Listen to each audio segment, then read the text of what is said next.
Welcome all of you. So previously we studied the definitions of biomass, properties, sources from where they can be procured, and some types of analysis that we typically do to estimate or to quantify the composition of that biomass. And at the end we discussed how we can derive empirical or molecular formula of any given biomass based on its ultimate analysis. So continuing with that, today we will be starting with first the overview of conversion of biomass using different technologies like this thermochemical, this biochemical, and then we'll focus on thermochemical conversion. And there are multiple processes in thermochemical conversion like combustion, gasification, pyrolysis, torrefaction, hydrothermal liquefaction. But out of all those, we'll cover pyrolysis today, and subsequent processes we will cover in the subsequent lectures. So, the overview of biomass conversion. This one figure actually shows everything concerning biomass, whether it's source or type of biomass, then what kind of conversion mode, whether it's thermochemical, mechanical or biochemical. Majorly there are two conversion modes, thermochemical and biochemical, if you go through the books available in literature. But mechanical I have mentioned here because it is specific to extraction of oil. Oil is one of the big market commodity consumed by human. So, oil palms and oil seeds, they can be just compressed and squeezed to extract oil. So, that's a mechanical process. There is no like thermochemical, it will involve heat and some chemical reactions. Biochemical will involve some microorganisms, some enzymes, and then biochemical reactions. So, depending on the type of biomass, whether it's a farm, wood, energy leaves, twigs. So, these biomass typically have low moisture content. Okay. So, low moisture content would be favored for thermochemical conversion processes, and food waste, manure, sewage, this kind of biomass which has very high moisture will be favored for biochemical processes, because for fermentation, for a biological degradation, we need enzymes or bacteria or microbes to grow, and for them that moist environment is preferred. Whereas in thermochemical, we will have to spend lot of heat in removing that moisture first, in drying that feedstock, and then we can process it further.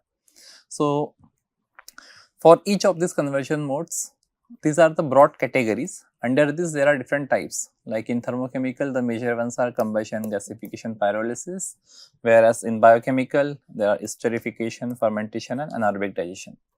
There can be many more, few more processes of conversion, but these are the most widely used. So, in this course we will cover gasification and pyrolysis from thermochemical. But between the source of the biomass and the conversion process, many times there is a need for certain pre-treatment or upgrading of biomass.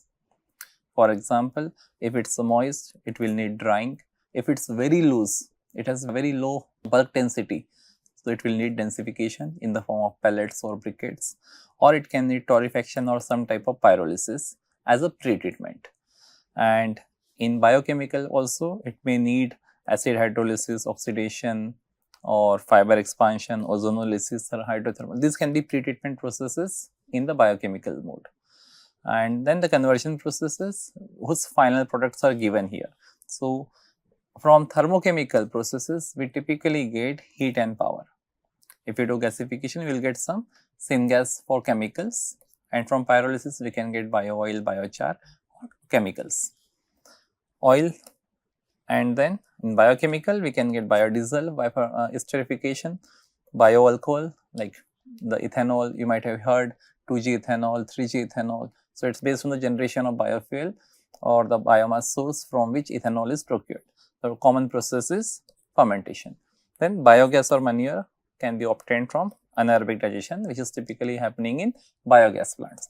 So, this figure presents a very good overview of all biomass conversion technologies, classifying it on different basis of types, different pre-treatment, and different products that we can get out of each of these processes. So, focusing on thermochemical conversion now. As the name suggests, thermo means heat, chemical means it has to do with certain chemical reactions.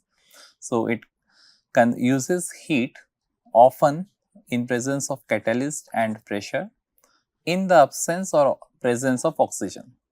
Some thermochemical processes will need oxygen or some will need inert medium or no oxygen or little oxygen.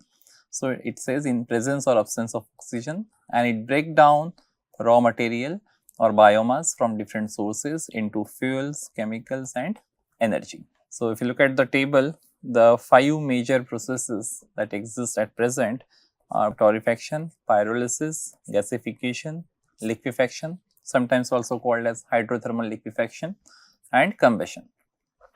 Combustion is most common, widely used even when we burn a piece of wood in winters to get fire, or in India lot of villages, lot of houses in villages still use or rely on firewood for cooking purposes.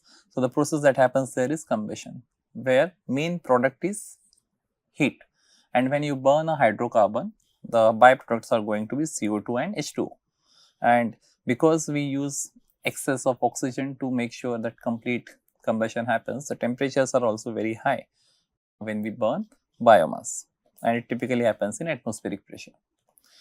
Torrefaction, it is happening at a lower temperature. It's a type of pyrolysis which happen mostly in inert medium, and temperature ranges 200 to 300 at atmospheric pressure.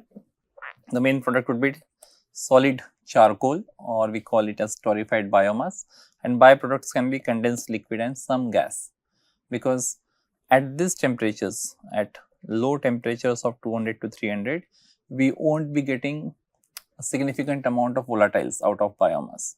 Most of it will be moisture, and then some portion of volatiles will be released. So, the condensable liquid and the combustible gas portion of those volatiles would be very small, and the main product of focus would be solid char or torrefied biomass. Pyrolysis, it happens at little higher temperature than torrefaction, 300 to 700. It can happen at atmospheric pressure. Sometimes we can use high pressure also in certain types of reactors, but mostly it will be at atmospheric pressure. The main products are bio oil and biochar. The gas which is produced, generated during pyrolysis, again, it's not in a very huge quantity, it depends on the type of pyrolysis, and in most plants it will be used to provide heat for pyrolysis reactor or for the dryer. Gasification, the temperature range is 700 to 1200 atmospheric pressure, or it can go up to 30 bar. We can do it at high pressure also, because it depends on what gasifying agent we are using, whether we are using steam, oxygen, air or metal oxides. The pressure can vary based on the gasifying agent and the reactor. The main product here is syngas, because it is gasification is process of converting biomass to gas. So, maximize gas production. So, syngas, and byproducts are char and ash. Some tars are also formed in gasification, but it is not in a very significant quantity. Liquefaction, here the main product is biocrude and byproduct is combustible gas. Temperatures are 200 to 450 degrees Celsius and pressures are high, so that all the biochemical components of biomass break down at that high pressure and give us a energy dense biocrude. It is similar to the bio oil of pyrolysis, but because of high pressure, the properties of biocrude would be significantly different from that of regular pyrolysis bio oil. Combustion, we have already covered. So, with this background of thermochemical conversion, let us move to pyrolysis now. So, what is pyro? Pyro means heat, and lysis, it means breakdown. You might have heard about dialysis, electrolysis. Okay, so that lysis term is for breaking down or splitting. So, pyrolysis, it is the thermal degradation of biomass at moderate to high temperatures. The most typical range is 300 to 900, and often it is in the absence of oxygen. producing three types of products like solid, liquid and like gas. Solid is biochar, liquid is bio oil and gaseous is syngas. So, pyro is heat, lysis is breaking down. Different types of biomass or plastics or rubber waste can undergo pyrolysis to yield these type of three products. So, this is what makes it a very unique process like compared to combustion and gasification, because here we can have three types of different products which can have various applications in market.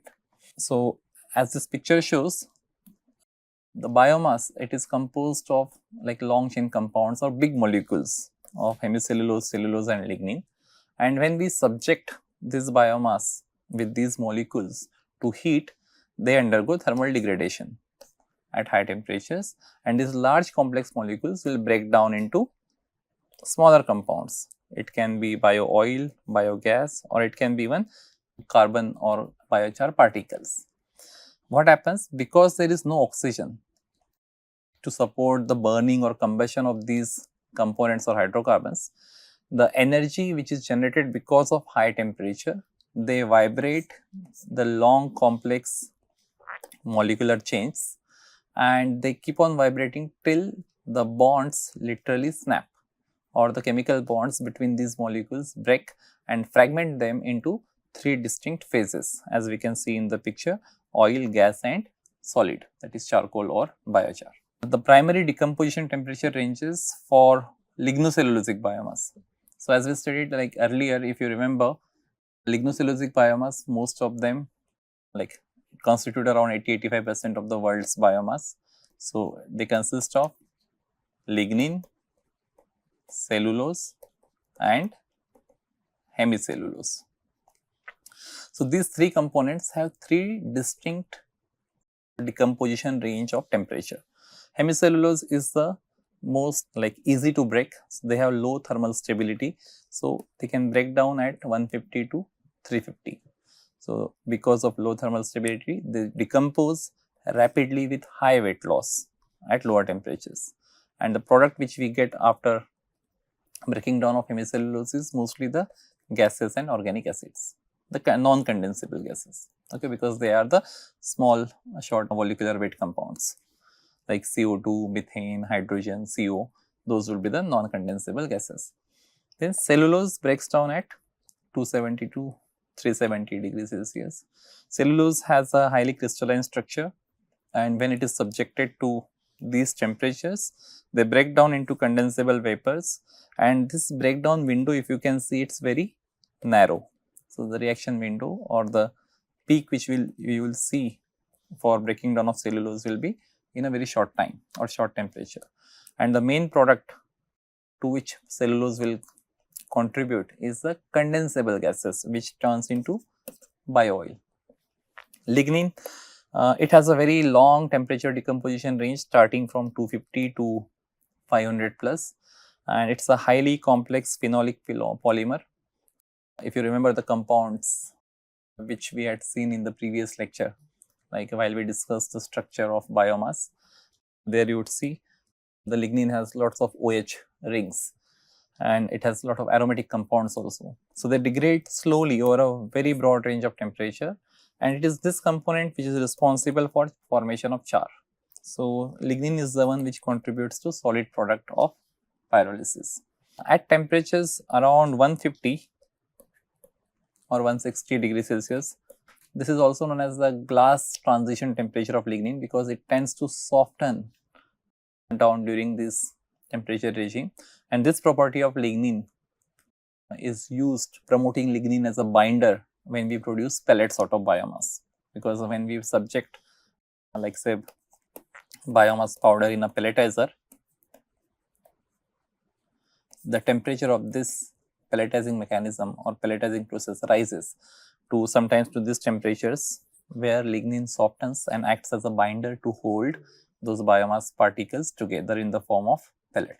So, coming to types of pyrolysis. Now, what we have seen is the definition of pyrolysis. What? It was 300 to 700 degrees Celsius, typically in absence of oxygen. So, one thing is for sure, the one governing factor which should decide the type of pyrolysis is temperature. Now, because this process can be slow or fast, it will depend on the residence time that we give the feedstock or the vapor in the reactor. And the third thing is the rate of heating rate. How fast or how slow we are providing heat to the reactor or to the particles of biomass. So, these are the three factors which will govern the types of pyrolysis. Pyrolysis types classified based on heating rate, temperature and residence time: slow, fast, ultra fast or flash. Temperature ranges 350 to 550, 450 to 600, 600 to 1000. These are not like hard and fast, like in certain books or references you may find slow pyrolysis from 300 to 500, fast can be from 450 to 650 or 700 also, okay, and flash can be from 700 to 1000 or even more than 1000, okay, but that is a typical range you can remember. Residence time for slow would be in minutes, 5 to 60 minutes, whereas for fast it will be in seconds and ultra fast it will be in less than 0.5 seconds.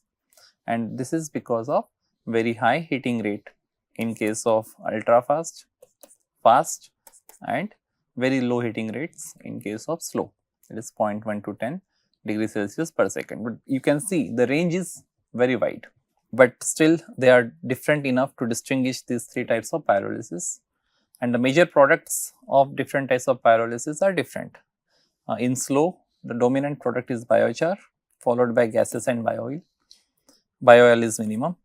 Then in fast pyrolysis, we get mainly bio-oil, some gases, some char. Ultra fast is mainly gases and oil, very low char. Now, heating rate and residence time. When we talk about this heating rate, it is of particle and not of reactor, and residence time is also of solid or vapor depending on type of pyrolysis. Let me explain it separately. Now, heating rate of say 100 degrees Celsius per minute, or let us say 1000 degrees Celsius per minute. Now, there are two types of heating rate. One is of the equipment. So, if this is our reactor and if this is the burner by which we are providing heat to reactor, either it can be burner or it can be the electrical coil, okay.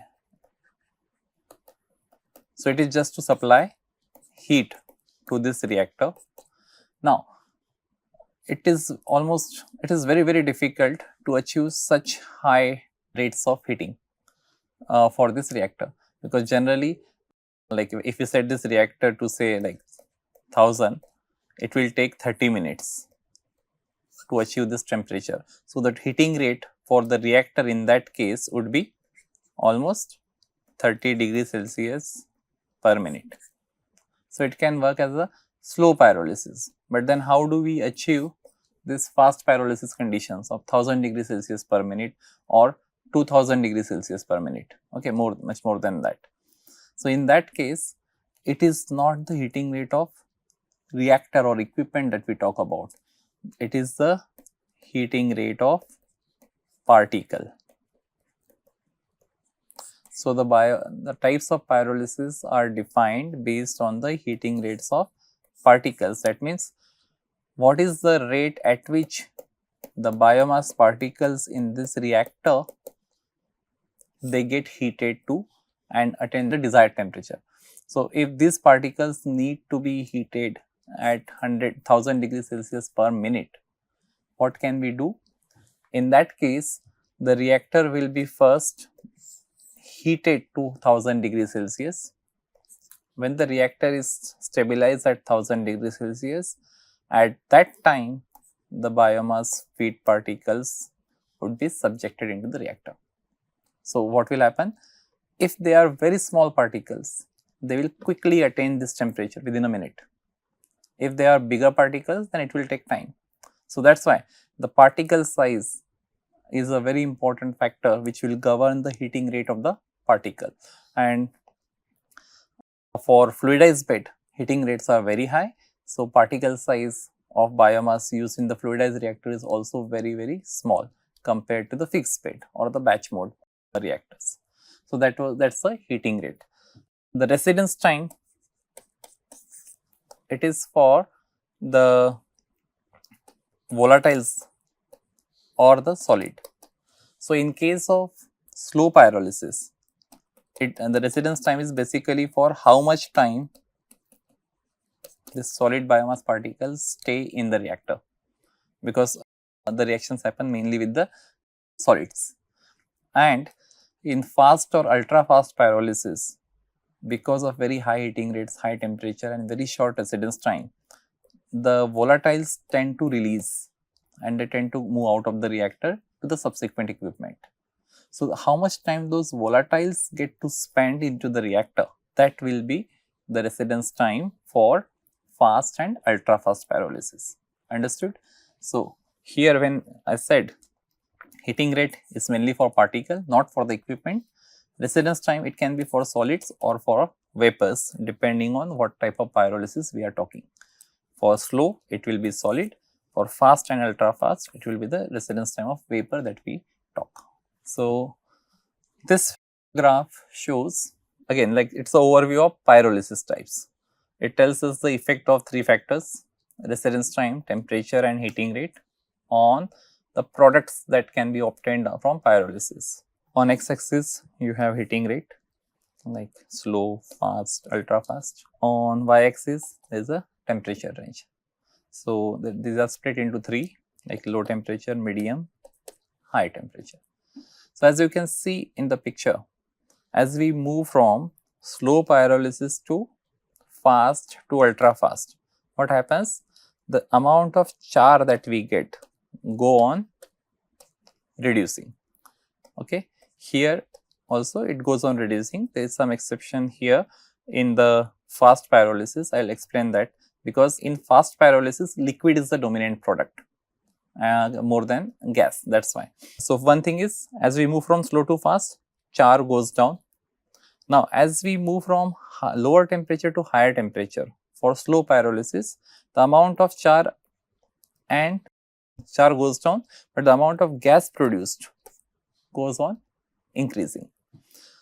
So, liquid is higher than gas in case of medium zone, but as the temperature reaches higher, and because slow pyrolysis will have long residence time, most of the liquid molecules break down into non-condensable gas, and then liquid portion goes down and gas portion goes high.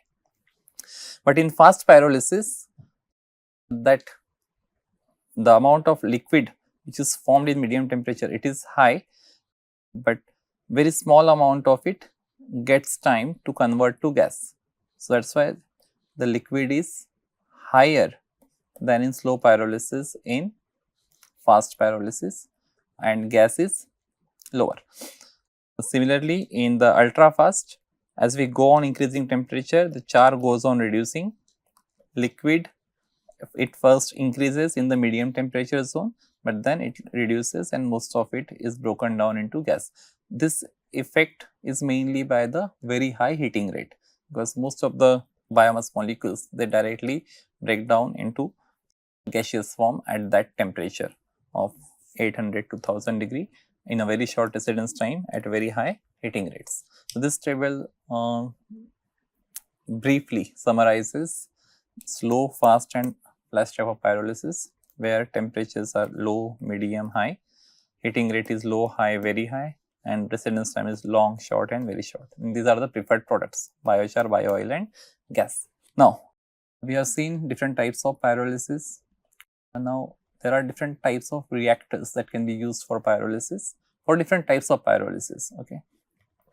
So, one common basis on which we can classify the reactors is the movement of solids through the reactor. How are the feed biomass or the feedstock particles move into the reactor? We can classify the reactors based on that. First is no solid movement through the reactor. Those are called as fixed kilns or batch reactors.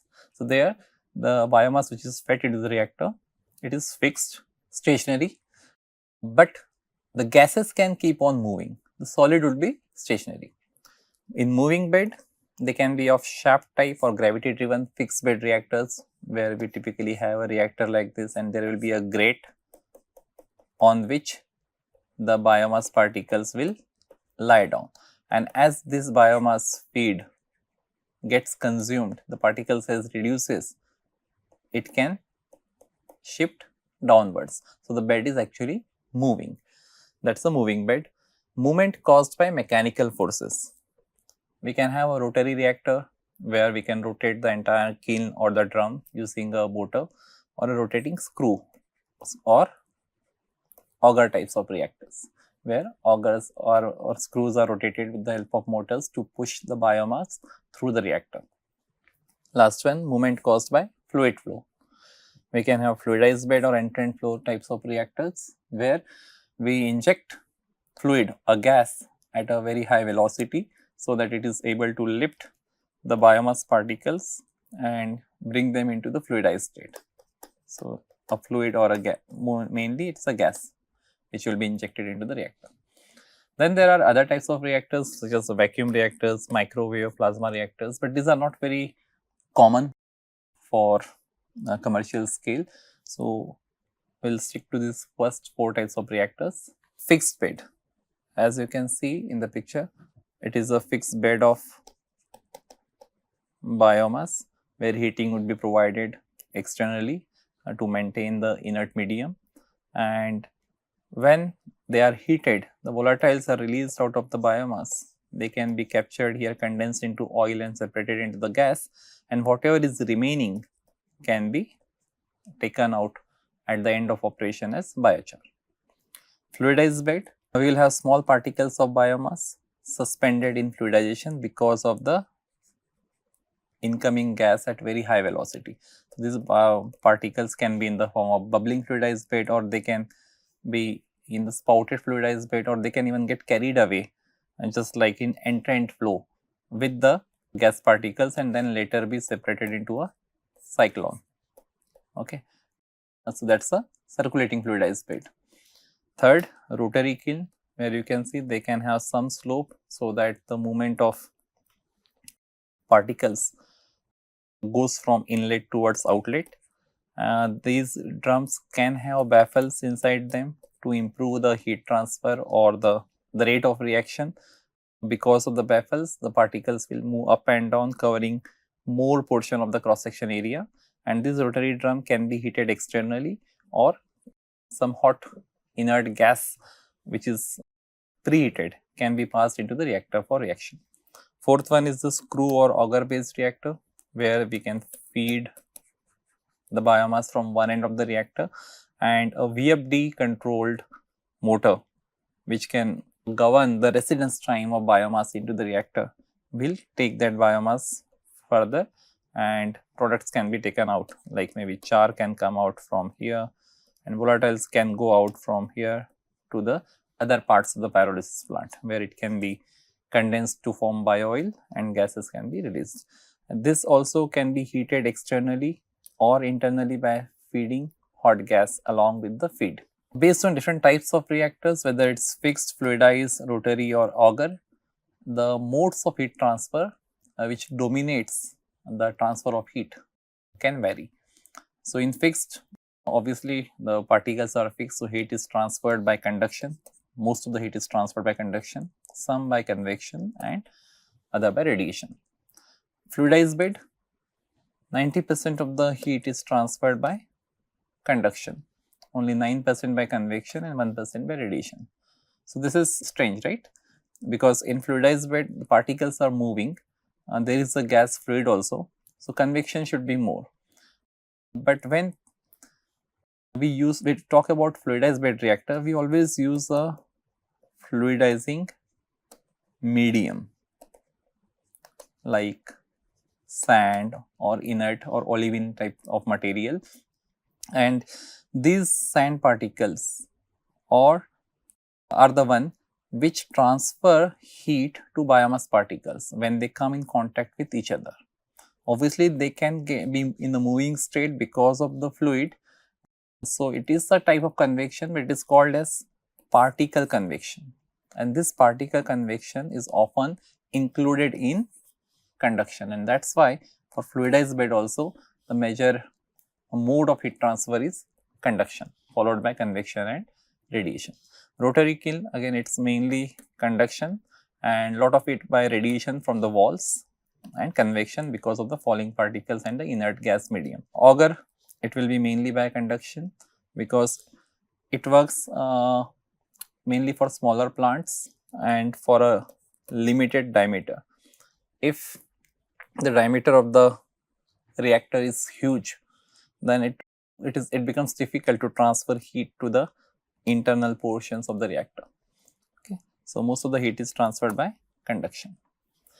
A typical biomass pyrolysis setup looks like this. We have a feeder, because what we have discussed so far, it was only with respect to pyrolysis process and reactor. So, reactor is just this one portion.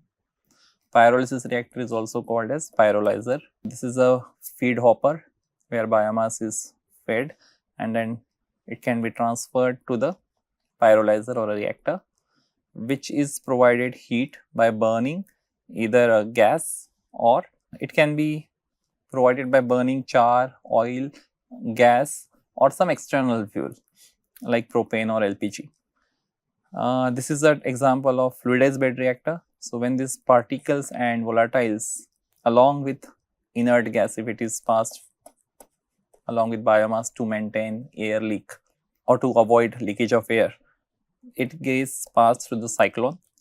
So, in this cyclone there is a collection separation of char, and then hot gas is passed to the condenser where oil is produced from the condensable portion of the volatiles or gases, where it can be stored.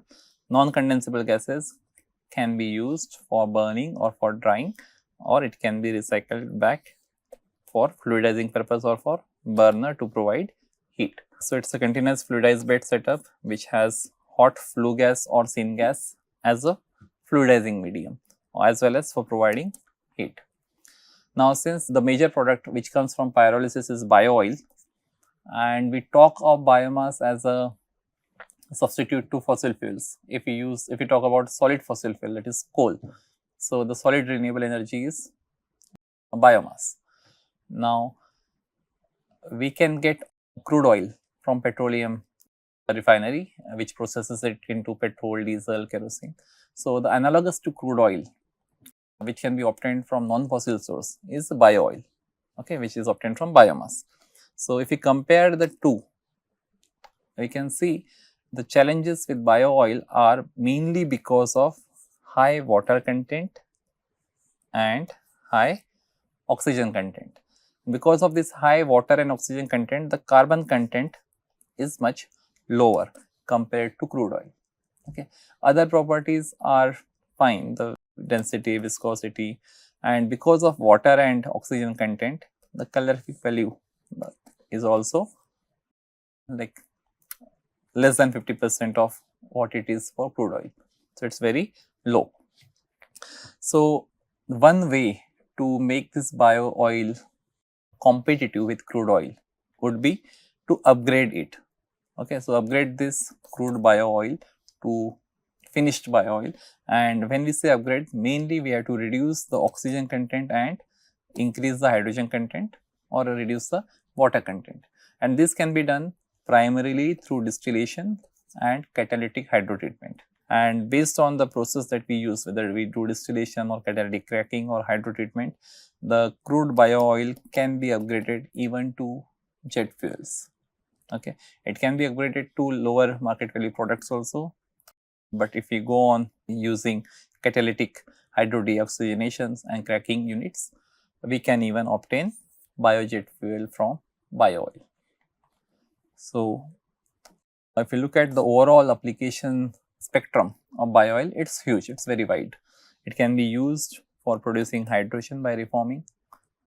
It can be used to produce chemicals by distillation and extraction. If we heat up bio oil, we can get the carbonaceous materials from it. If we separate it, we can get bio pitch or wood vinegar. Then It can be processed because of its polymeric like components. We can get plastics or polyurethane. It can be itself used as a heavy fuel for thermal applications. It can be upgraded to biofuels. So these are different applications of bio-oil, and mostly we obtain it from fast pyrolysis, because slow pyrolysis focuses mainly on biochar. So bio-oil yield is very high, 50 to 75% in fast pyrolysis compared to 10 to 25 in slow. Oxygen content is also slightly lower and heating value is slightly higher. It is more acidic because of more COOH functional groups, and viscosity in slow pyrolysis it's very high, but it is unstable, and fast pyrolysis it is in the limit of crude oil. The other product which we get from pyrolysis is biochar. One was bio-oil, other is biochar. So biochar has also diverse applications in diverse sectors, because it can act as a very good adsorbent because of its high surface area and different functional groups and ability to adsorb contaminants or nutrients. So it can be used for nitrogen phosphorus removal, pharmaceutical wastewater treatment, pesticide removal, heavy metal removal, dyes removal, and phenolic compound removals. Other than these, it can also be used for sequestration of CO2 because of its porous nature and affinity to adsorb CO2 when it is modified by certain different materials which can adsorb CO2. So when this biochar is produced from slow or fast pyrolysis, the fixed carbon increases, because at lower temperature the amount of volatiles would be higher. At higher temperature the amount of volatiles will go down. So the fixed carbon goes higher.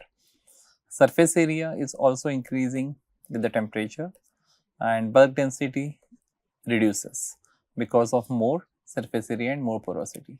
The yield also reduces at higher temperature, it is higher at lower temperatures.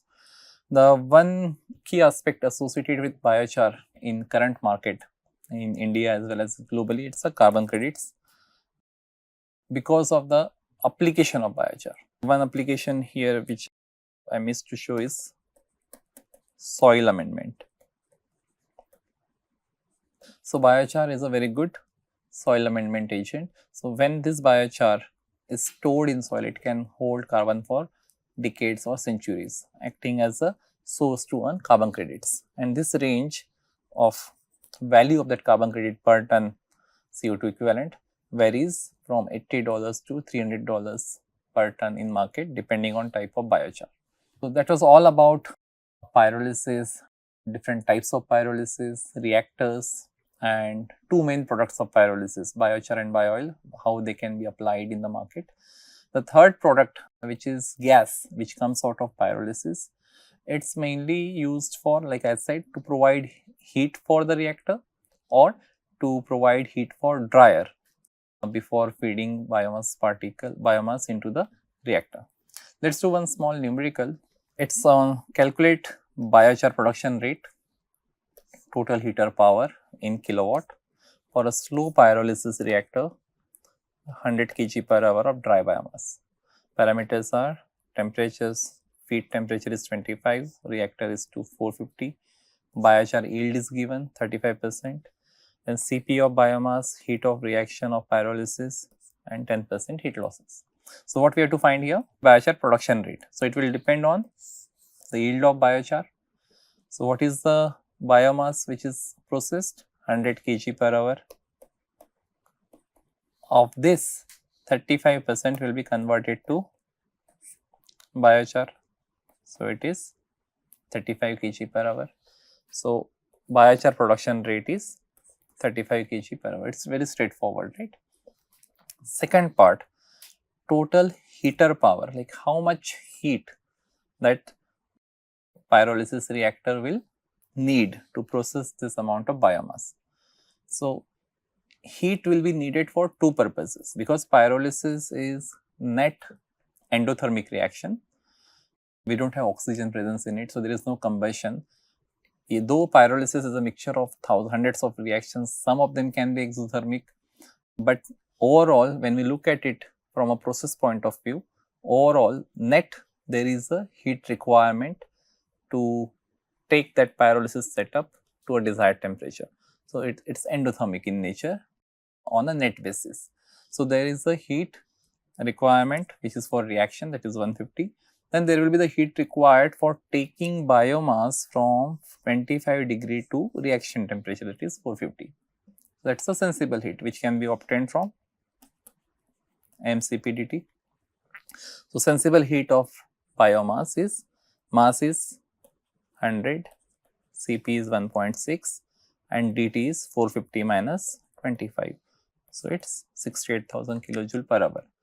Now, the second portion is 150 kilojoule per kg. How much biomass? 100 kg. So, we will multiply 100 by 150. So, reaction height is 100 into 150, 15,000 kilojoule per hour. Now, these are the two heat requirement, but the system is not 100% efficient to do the heat transfer. So, there are 10% heat losses. So, we will add 1.1 to this addition. So, if we account for 10% heat losses, the total heat duty would be 68,000 plus 15,000 into 1.1, which is 91,300 kilojoule per hour. This is the total heat duty. Now, we have to find this heater power in kilowatt. How do we convert kilojoule to kilowatt? Because it is kilojoule per hour, if we just divide it by 3600, it will be kilojoule per second and kilowatt. Kilowatt is nothing but kilojoule per second and 1 hour is 3600 seconds. So, that is why we divided it by 3600 to get 25.3 kilowatt.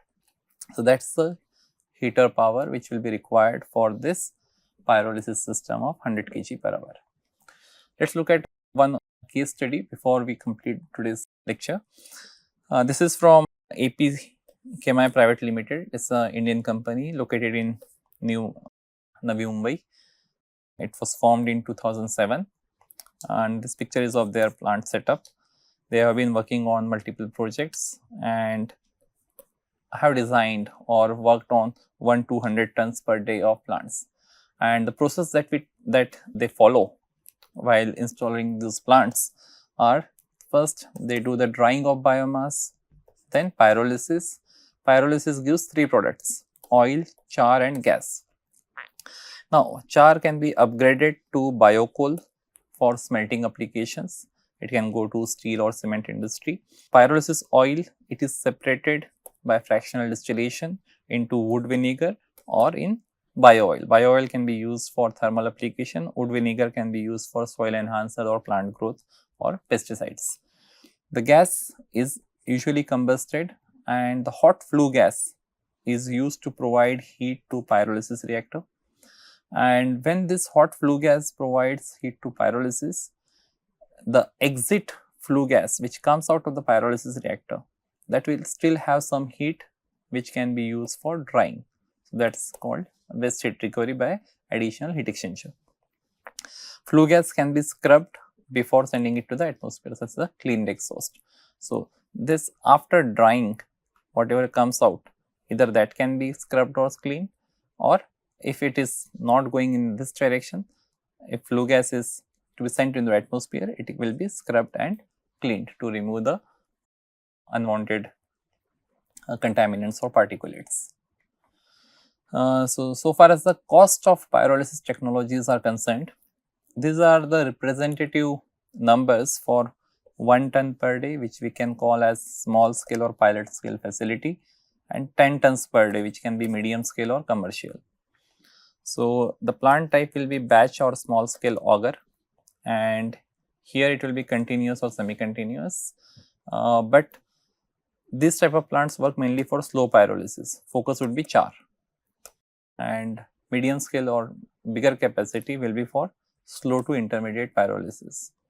Capital cost, you can see 50,000 to 150,000 depending on the technology. In Indian currency, just multiply it by 100, because at present 1 USD is $95, 1 USD is 95 rupees. So, if you just multiply it by 100, it will be around 50 lakh. So, 50 lakh is the cost of 1 ton per day pyrolysis plant at present, and here also you can see it's not multiplying by 10 times, but at least by 8 times when you multiply the capacity by 10 times. So that's a good enough capacity factor that can be used for pyrolysis plants.